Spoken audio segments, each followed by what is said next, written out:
Hello, welcome to the first video for Chapter 4. In Chapter 4 we're going to be talking about quadratic equations. We're going to start with the graphs, so we're going to start right now with the graphs of quadratic equations. We'll do this in two parts. For part 1 we're talking about quadratic equations specifically in standard form. I thought since we're just getting started we should probably talk about what quadratic equations are. I'm going to produce a list of things that are quadratic and not quadratic to get you started. Up until now in class, all the equations, functions that we've dealt with have been linear. So, for example, y equals mx plus b is the slope-intercept form for a linear function. When you stick in numbers, that's like y equals 4x minus 2. The graph this produces is a line, so it's called linear. These are not quadratic equations. In standard form, for a line, still not quadratic. In order to make it quadratic, you need to have a term that has an x squared in it. This one right here, x squared plus 4x minus 2, is quadratic because it's got an x squared. Typically we try to put these in standard form, which we write as y equals ax squared plus bx plus c. Note that y equals ax squared plus bx plus c, that's a, b, and c in alphabetical order for the descending powers of x. We're going to use the same letters in the same order for the rest of the chapter, so you should get used to it.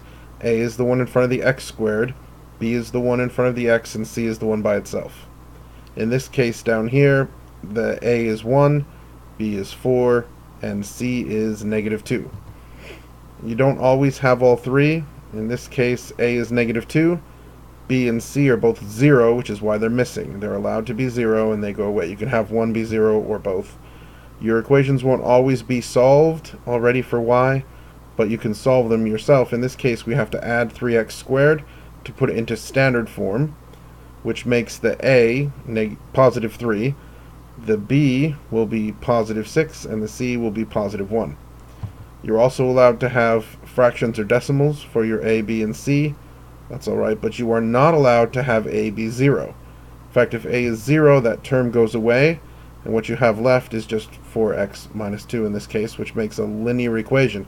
If the coefficient for the x squared is 0, it's technically linear, not quadratic.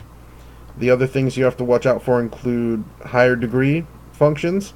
Notice if it's cubic, 5x cubed, that's a bigger power than 2, so this is not quadratic, it's cubic. This one right here, it's got an x squared in there, but it's also got an x to the 5th. The highest power on x has to be 2 in order for it to be quadratic.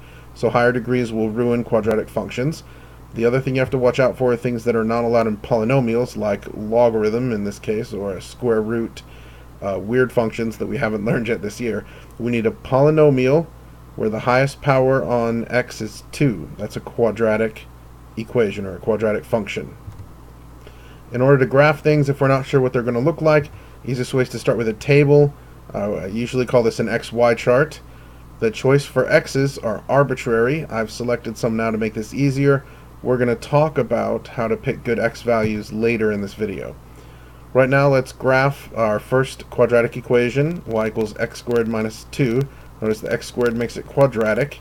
In this case b is 0, so the x term is missing. We just have c is negative 2. In order to graph this, I need to find the y's that go with all these x's by taking the x's and sticking them into the equation. When I stick in negative 3 squared is 9, so when I subtract 2 I get 7. Negative 2 squared is 4, 4 minus 2 is 2, negative 1 squared is 1, when I subtract 2 I get negative 1. 0 squared minus 2 is negative 2, 1 squared minus 2 is negative 1 again, 2 squared is 4, so 2 again, and 3 squared is 9, so 7 again. This gives me 7 points, and when I graph them you can see quite obviously not in a line. In fact, this shape here is the same shape we're going to see for all of our quadratic functions. This is called a parabola. All quadratic functions will produce a parabola, though some of them will be upside down. You'll see one later today. The most important feature on a parabola is the vertex. The vertex is the point in the middle, and it's right there. Now we also have, we can draw a line through the middle. Parabolas are always symmetric, so the line through the middle is called the axis of symmetry. So parabolas all have a vertex and an axis of symmetry, and you should remember those terms because we're going to use them a lot. In order to graph most effectively, we want to focus on finding the vertex first. It's the most important point on the parabola, especially when you're graphing. We find the vertex for an equation in standard form by locating the axis of symmetry. You always find the axis of symmetry using this equation, x equals the opposite of b divided by 2a. Remember, a is the number in front of the x squared and b is the number in front of the x. So in our next example, y equals negative x squared plus 6x minus 8, the a is negative 1 and the b is 6. So to find the axis of symmetry, I'm going to use my equation, opposite of b over 2a. Since b is 6, the opposite of b is negative 6. A is negative 1, so 2 times negative 1 is negative 2. And when I divide, I get 3. That gives me the axis of symmetry, though. The vertex is on the axis of symmetry, so I know the x value for my vertex. I can put it in an xy chart here. And in order to find the y, all I have to do is stick 3 back up into my equation.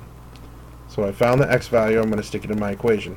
When you stick a number into a quadratic equation, if a is not 1, you have to be careful.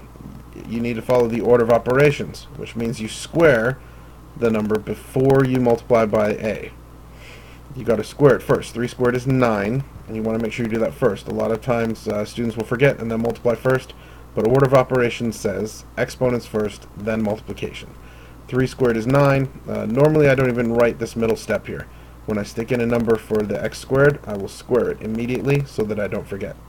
In this case, negative 9. When we get to the multiplication step, 6 times 3 is 18, and negative 9 plus 18 minus 8 is 1. I put that on my table, and I'm ready to start graphing. So here is my vertex. Notice I also have the axis of symmetry at x equals 3, which is this line here. My parabola is going to be symmetric over this line, x equals 3. I do need one additional point at least in order to get the correct curvature from my parabola, in order to figure out whether it's going up or down and how steep it is. So I need an additional point. You can pick any x you like that's not 3 and find the y value that goes with it in order to find the curvature for your parabola. The easiest point to pick, though, is going to be where x is 0, because 0 squared is 0, and 6 times 0 is 0, which means these terms all disappear except for the constant term on the end. C is negative 8. So the y-intercept will always be c. So in this case, 0, negative 8. Once I have that, I can draw a parabola through those points. Note, for any point on the left side, if you're drawing the right side, you can copy this point over to the other side. It's symmetric, so however far this point is from the axis of symmetry, there's a point on the other side that's the same distance. Here's my parabola then. You can find more points if you want. If you're not sure about the curvature or you're uncomfortable, find as many points as makes you happy. For this class, I'm requiring you to find the vertex and one more point. To sum up, quadratics have an x squared in there somewhere, nothing higher than x squared, but they need to have the x squared. We put them in standard form, that's ax squared plus bx plus c.